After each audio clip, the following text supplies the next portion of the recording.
On June 25, 1982, John Carpenter's The Thing was released in theaters. The film starred Kurt Russell, Keith David, Wilford Brimley, and David Moffat.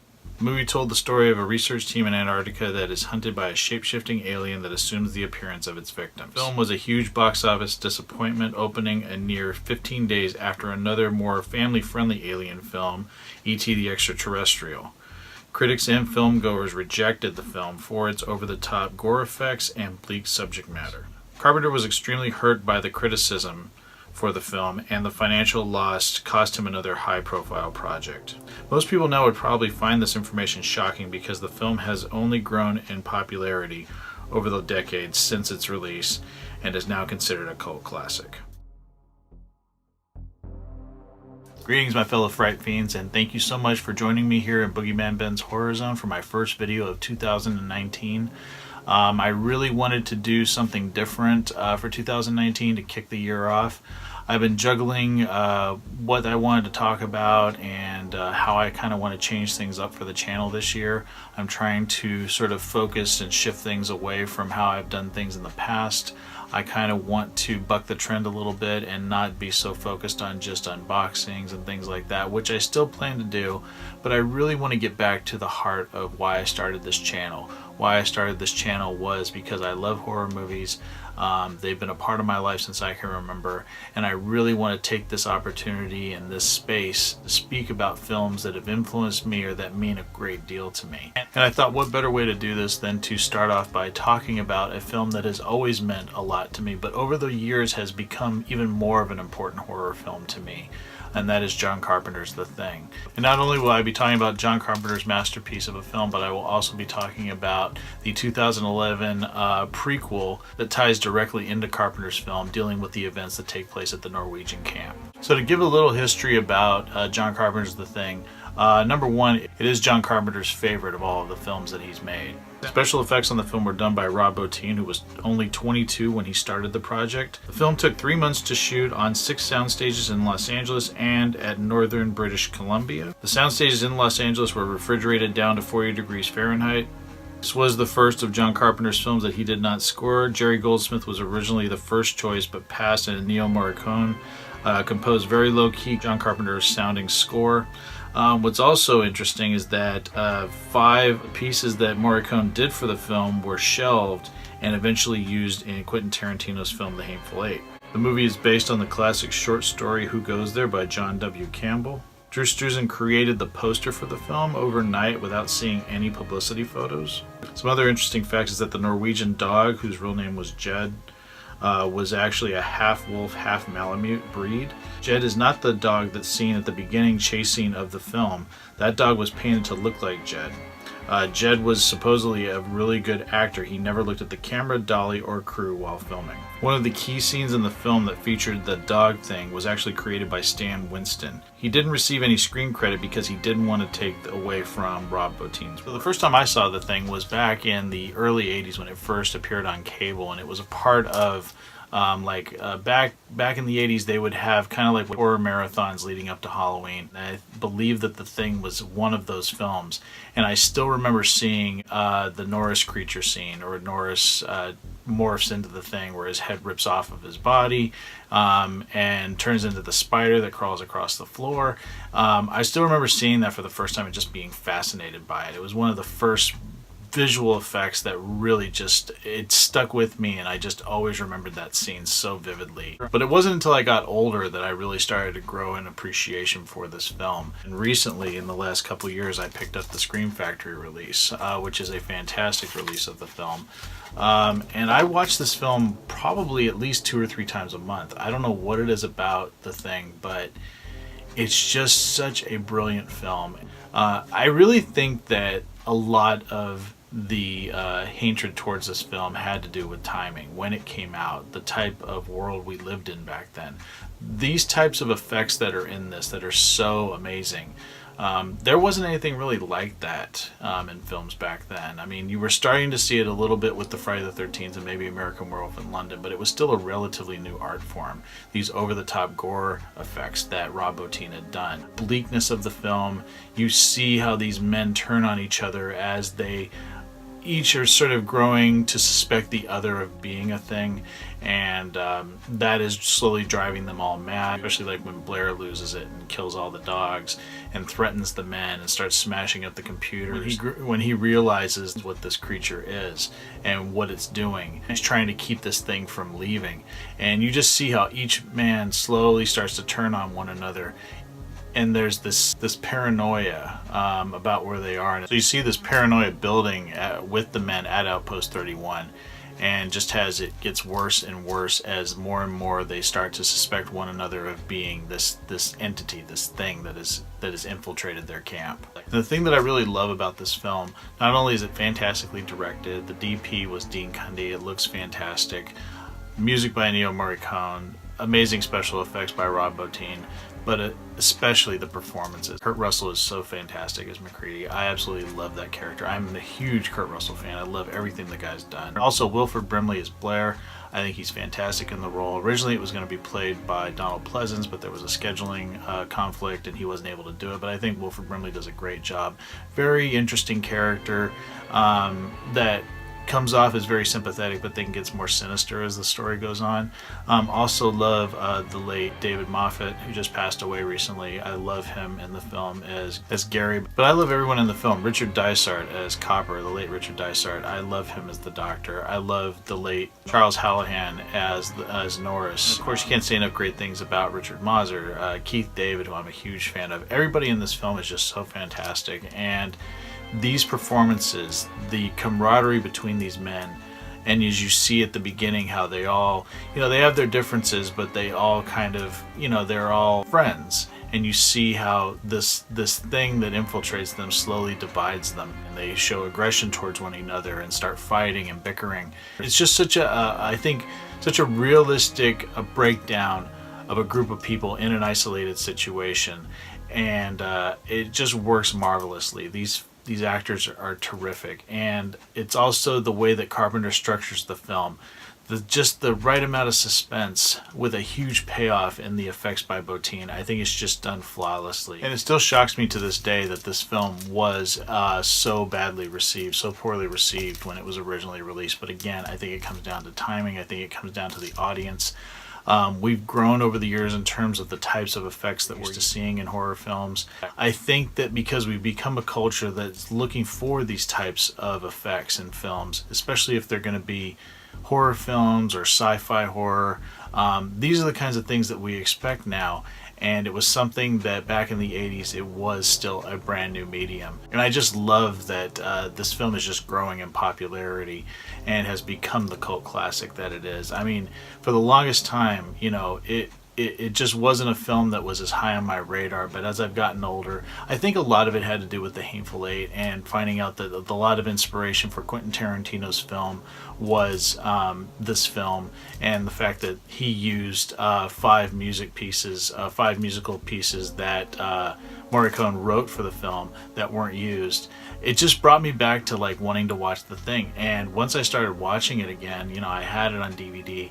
I just couldn't stop watching it, and it's just grown into one of my favorite horror films of all time. And I'm not a big sci-fi guy, but if I'm going to go sci-fi, it's got to be horror, and this hits every beat for me in terms of being a perfect film.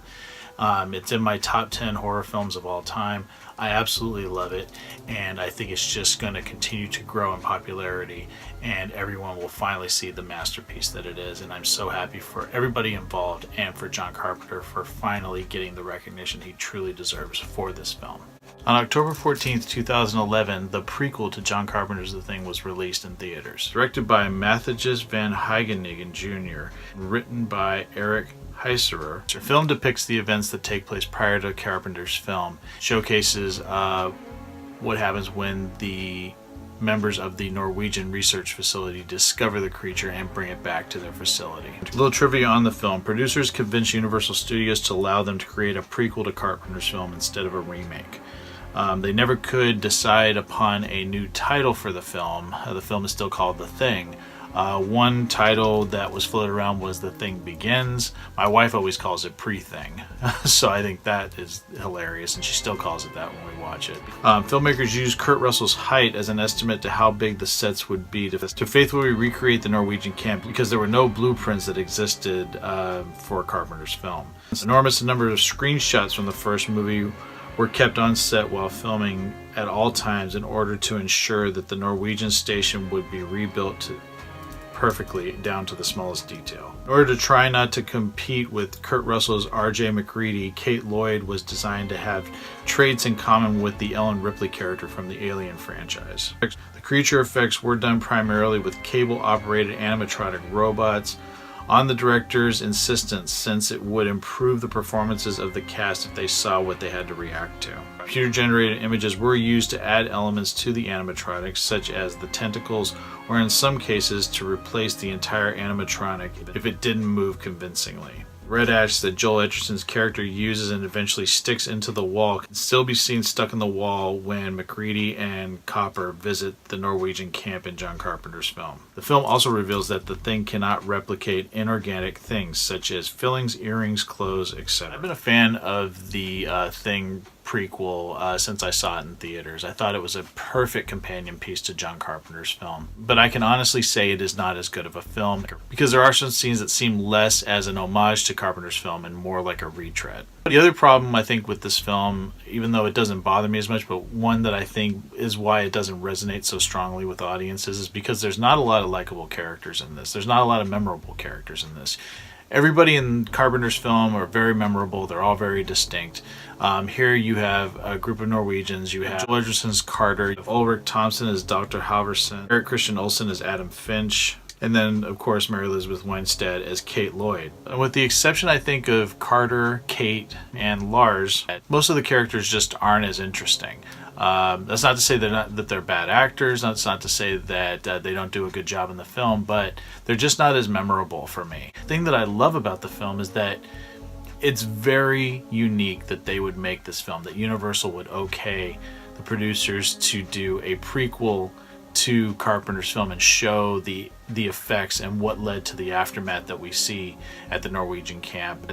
I thought that was really refreshing. I thought it was really interesting to the attention to detail that the filmmakers went to recreate that Norwegian camp down to the smallest details, like what I said about the axe in the door, creature with the two faces. That you see how that happens. You see how everything that is discovered in Carpenter's film came to be, and it comes down to the final shot of the film being the opening shot to Carpenter's film, and I just thought it was so well done. The visuals in this take away a bit. They're not as strong, of course, as Rob Bottin's amazing special effects in the original. I don't like a lot of the CG effects that they put into it. It makes the Thing look very cartoonish. There are some really good moments, though, in this, particularly the scene where Kim Bubbs' character of Juliet morphs into a Thing. She's standing behind Kate, and it's just really eerie and well done.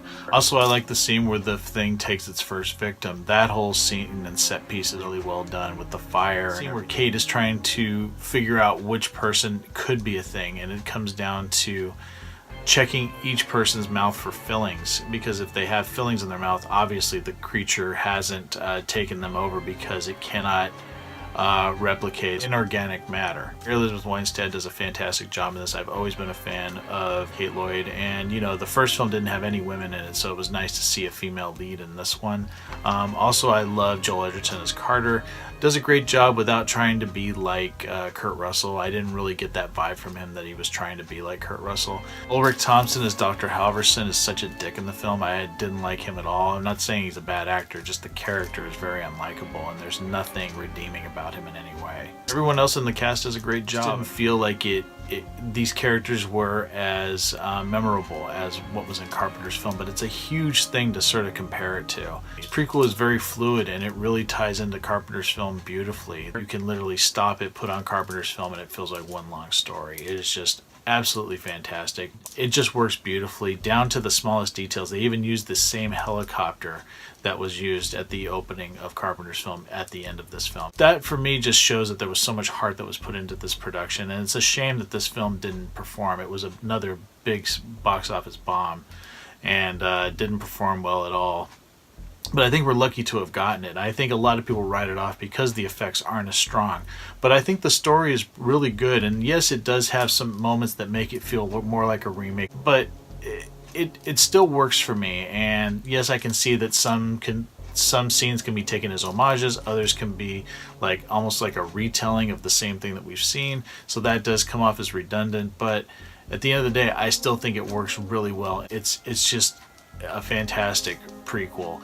One of the best and probably one of my favorite of all time, and I think more people need to give it credit. Yes, the effects aren't as good. I really wish they would have gone with something more practical, but again, when this film came out, people were still trying to do CGI for everything. They were trying to replace practical effects with computer generated images, and I think we've seen that shift a lot more in the last few years, where now it's a mold of the two, whereas back in 7-8 years ago, that was what they were doing, was just CGI.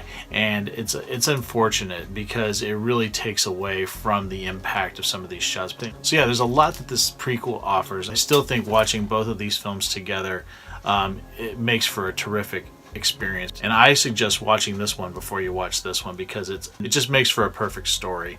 And hats off to the creators of this prequel for even getting the thing made. I think it's an amazing film that needs to get a little bit more recognition than it does now. So that is my overview of The Thing film, John Carpenter's classic 1982 remake of The Thing from Another World, and of course it's this film's prequel that came out in 2011. I love both of these films. Like I said, nothing will ever top this, but this is a really good film that I think deserves a lot more credit than it gets. And I'm curious if anybody else has seen this film. Let me know what you guys think down in the comment section below. I would really love to hear from everyone. And I want to thank everyone for taking the time to watch this video. And I plan to do more things like this in 2019. Hope everyone's excited about that. If you guys want to check me out on my social media links, they are down below. Always appreciate it. And stay tuned for some great new content coming real soon. Take it easy. Stay scared as always.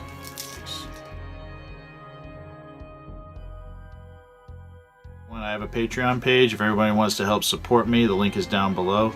And if you do help support me, Dracula here will get more treats, and Dracula really loves his treats. So any support that you can give me would be very, very much appreciated. Right, Drac?